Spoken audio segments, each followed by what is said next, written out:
this is Breakdown Face Interviews, MC Lars. Jim, punk rock Jim. Jim, stay punk rock. That's what he wrote a couple of years ago, not today, but he wrote Jim, stay punk rock, my copy of The Graduate. that's awesome. Did you say punk rock, Jim? I did stay punk rock band, Breakdown Faces, you know. That's awesome. Yeah, it's all going good, so. Right, I got a few questions for MC Lars, yeah? Cool. Right, first question. Right, we all know you used to be like post-punk laptop rock, you used to play every show with just the laptop, like back in the day, didn't you? Yeah. Yeah, so the thing I want to ask, like, how did you transcend from just being known as the guy who plays post-punk laptop rap on his laptop to like having backup musicians, like backup bands like you had Failsafe and was it what are they called? Zebrahead. Yeah, Zebrahead. Yeah. Yeah, how did you go about just doing, you know, from that transition? Well, I used to play in bands and I made the laptop music. And so as it grew, as my music became more live, I'd have live musicians on the album. Right. So I added more live music to make it sound more like the albums. Right. So this tour is just laptop and drums, and then my friend Weird Science raps with me. Oh, yeah, I met all that earlier, like, got MC Chris from From Hell and all that. Yeah. Is he still called Lucifer? Yes. Has he brought have you brought the priest to bring the crucifer? Hopefully we'll find him here. We'll find him. There's a good church like somewhere around here, so we'll find him. Okay, so would you consider yourself a post-punk laptop rapper anymore? Because now you've transcended from just the laptop to like all musicians, you've stopped the sampling, you've, you know, done true music. So are you a true post-punk laptop rapper? Yeah, I think at the heart of what I do, there's a lot of samples. It's post-punk in that it's redefining the punk sound, you know, right, with electronics and the laptop rap. I did a lot of the new album on my laptop still, you know? So yeah, I use it a lot. It's all about DIY, being portable, you know what I mean? Yeah, that's an inspiration for, like, you know, just anyone who wants to DIY ethics or whatever. Thanks, man. Yeah, it's good. You inside home musician, you just proved that you could make it, just making it at home, you know? You can, definitely. Okay, next question. How did you come about working with James Bourne on 23? Like, how did you guys, you know, meet and connect? That's a great question. He was out, I was working with Brendan from Wheatus. Right. And we were in Long Island, New York, and James was out staying with Brendan for a few days during the summer. Right. And we were in the studio and we were like, well, let's write a song. Right. That's good, yeah. So it was cool. He's a great songwriter. And tell you what, I had James on, you know, AOL Instant Messenger, and he sent me the demo with 23 with his original vocals on it. Oh yeah. Yeah, that's an interesting take. Personally, I prefer that version because, you know, I was a fan of. Have you heard his old band Busted? Definitely, yeah. Yeah, they were massive. Yeah, and seriously, this is how James Bourne used to fill like 3 nights of the arena. And now Busted is long gone. He's a support act of this place. That's how his career's gone. Like. Yeah, I heard that they were offering him like £1 million to do Busted. Yeah, it's like. So that's cool. I think it would work a reunion, but yeah. He's a great musician in person. Yeah, I was gonna meet him here, but I missed it by a day because I thought he was here on like October 21st, not the 20th, and I almost made that mistake today actually, but you know. But you're here. Yeah, so that's right. Here's a question I want to wonder. Let me just read out the quote from the lyric here. If any of you viewers know the song Rap Girl, the following is an entirely fictional account. Any similarities between people living or dead is entirely coincidental. Just kidding. So who is Rap Girl about? Rap Girl was K-Flay, a girl who used to be my friend who's a musician, rapper, and she went to college with me and I helped her out, but we don't really do anything together anymore. But yeah, she's a good rapper, she's a good person. Suburban rap queen, I say. That's it. What's an MC to do? Right, there we go. Have Supergrass said anything to you about, you know, the sampling and Ahab? Have you heard a quote from them, like saying anything? Yeah, I had to give them $3,000 for that. It was very expensive, but they liked it. I heard that they thought it was cool, and I mean, they approved it. I used to clear all my samples. Yeah. Now it's kind of cost prohibitive and everything's changed. Yeah, I know it's on the gigantic robot kills, like no samples.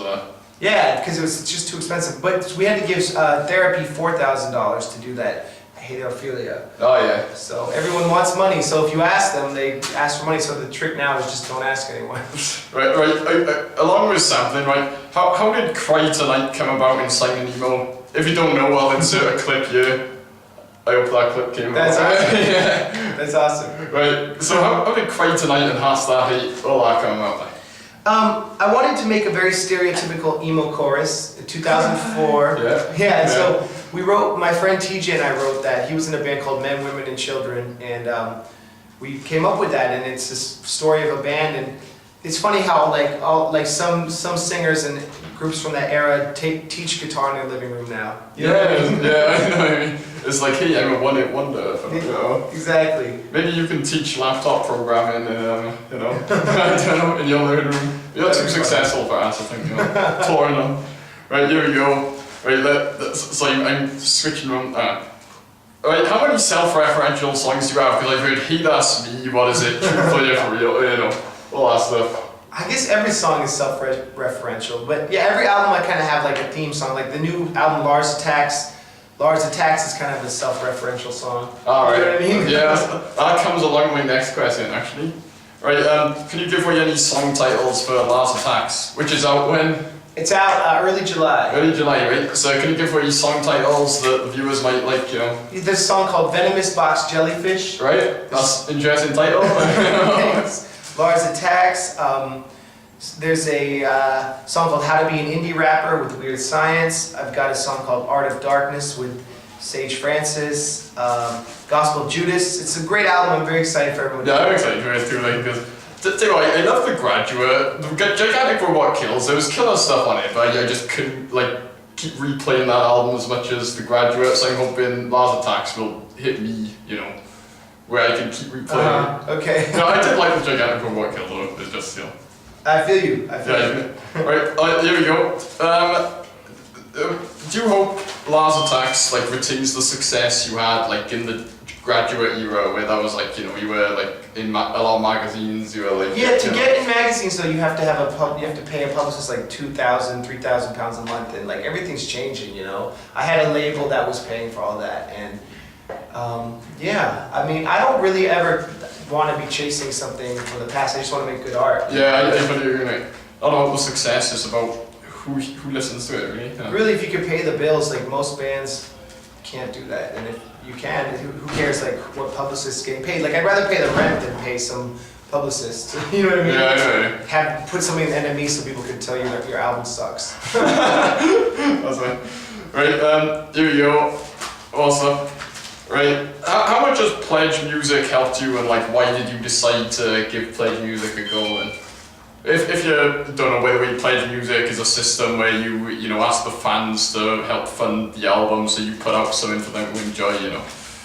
So how did that come about? Yeah, Kickstarter. It was really I wanted to make the album like didn't want to have a label or anything, because whenever you do that, you have too many cooks trying to like make the soup and put all this stuff in it. So I was trying to raise $5,000, and we raised like $23,000.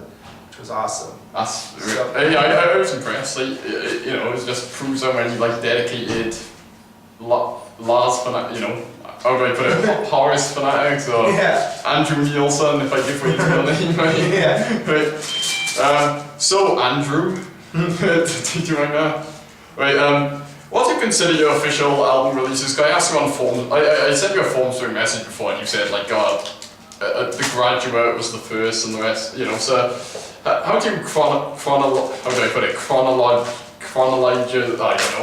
you put them in chronological order? Because you say Radio Pet Fencing didn't count? Yeah, so it goes Radio Pet Fencing, that's that. Well, I did 2 albums I did in high school, Nothing to Fear, Insectivorous, then Radio Pet Fencing, then the Laptop EP, and then my first, those were all kind of like more underground. My first actual album was The Graduate, right? 2006. Well, first one on the label and everything, was it? Yeah, first real full length.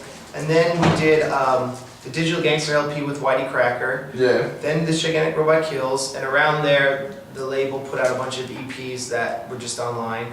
And then Single Fames with K-Flay, and then I'm putting out a mixtape next month called Indie Rocket Science, and then Lars Attacks. Alright, I just gotta say this, I didn't even have this on the people, but I heard something about a children's album. That's the next project. Right, so it's going to be songs about Bow Wow Black Sheep, you know. Yeah, maybe. I think it's cool. Hip hop is something like the rhymes is something that kids, it's very helpful for education and I want to do something for kids, you know? Yeah, that's good because like you have education in your songs like Ehab. That actually made me look up the story like. Oh, cool, man. So like if anything, you're like educating the listener like so. Yeah. What about did I hear you're a graduate from United Kingdom, Oxford? Yeah. Yeah, I got my degree from Stanford and I did a term in Oxford. That's where all this started, my whole UK experience. And kept you coming back, that's good. Yeah. What about, was it Harvard? Do you ever try that? Because that's like the equivalent of Oxford. And No, I went to Stanford, but Harvard is another good school in the US. anything that ends in Ford is good, yeah? Anything, say again? Oh, Anything that ends in Ford is exactly. like Oxford, Stanford, Harvard. Here's Cal. This is our. Hey Cal, like, get in the frame if you wanna. We'll use that on stage. She want it in there? Yeah, Okay. that's cool. Anything else at the back? Because the bag is about to move. Oh, my tote bag, my shoulder bag. Okay, the green colored. Yeah. Thanks, man. Thanks, Cal. Right, just Cal. Oh, and my hat too. Sorry. Where's that? My purple hat is like on the seat. Okay. Thanks, dude. That's Cal. He's awesome. See, give him a plug. Yeah, MC Cal. That's his rap name. He's There you our. go. Check him out, everyone. And like, as you see, Lars doesn't have his hat. It's a rare occasion. No, that's right. It's like seeing Fred Durst without a hat. You're like, whoa, what's going on? You know what I mean? Right. So has the decision to stop sampling other musicians like it made you evolve as a songwriter? That's a good question. I mean, the new album has lots of samples, and we're just doing it mixtape style, so nothing's getting cleared. I mean, but I do write a lot of songs too. Yeah. I think sampling. The whole thing with sampling is you have to. If you sample something, you have to make it better than the original or comment on it. I gotta say, I prefer the other move in, if I'm honest. Thanks, man. Yeah, really good use of the sampling, I guess. Thank you. Right, so it's kind of, what you're saying is it's kind of made you just not try and better other songs, but be the best of yourself, that's what you're saying, is it? Exactly. That's it. You know, I summed it up. Right, there you go. Just, like, what song do you consider your like anthem? Like, would it be Slinging Emo or Hot Topic or Guitar Hero? Like, what song gets like the biggest sing along? Probably Mr. Raven or I Generation. Oh, I Generation. Yeah. That's the one we end the set with. I got an idea. You know, like this got a song called My Generation as well. Like, I know you say talking about the I Generation like the Who. I was thinking like you could say we don't give a fuck until you give a fuck about me and I Generation. That's good. You know what I mean? I Generation 2.0 coming in. That's funny. Okay, let me just troll through the other questions. Actually, what I want to ask you about, like, you talk with Bowling for Soup, like, how did it come about working with Jarrett Riddick on, was it, download this song? How was working with him? Well, how did it come about and how was it working? So my former manager used to work at a metal label called Roadrunner with this guy, Howie Abrams, who signed Bowling for Soup back in the day. And so Howie played my laptop EP for them, and Jarrett really liked it. And that was right when they got big in America for 1985. And so we did that song. They took me on tour. It was awesome. They just had the right time, right when they were getting big. I was getting started. That's how I heard about you in in Kerrang magazine. You kept airing some article, and then I just kept seeing your name everywhere. And it took me about 3 months until I actually checked you out. And I looked on MySpace, and I was like, damn. And I asked for, I was like, damn. I was like, damn, that's good. Thanks, man. And then and then I for Christmas, Mummy, can I have the Graduate album? And yeah, it is. I still need to buy this gigantic robot kill, so if you have copies I'll give you one, man. You don't have to buy one. Oh, cheers, man. Yeah. That's good. Thank you. Lars, great to the fans, because I met him a couple of years ago. He was just so grateful, he was just every word. Thanks, man. Do it. Well, thank you for your support and everything, man. Yeah. It means a lot to me. Your music, it's just fun, you know what I mean? It's like... Well, you like the new album. I know what you mean about Robot Kills. Like, that's not my best album.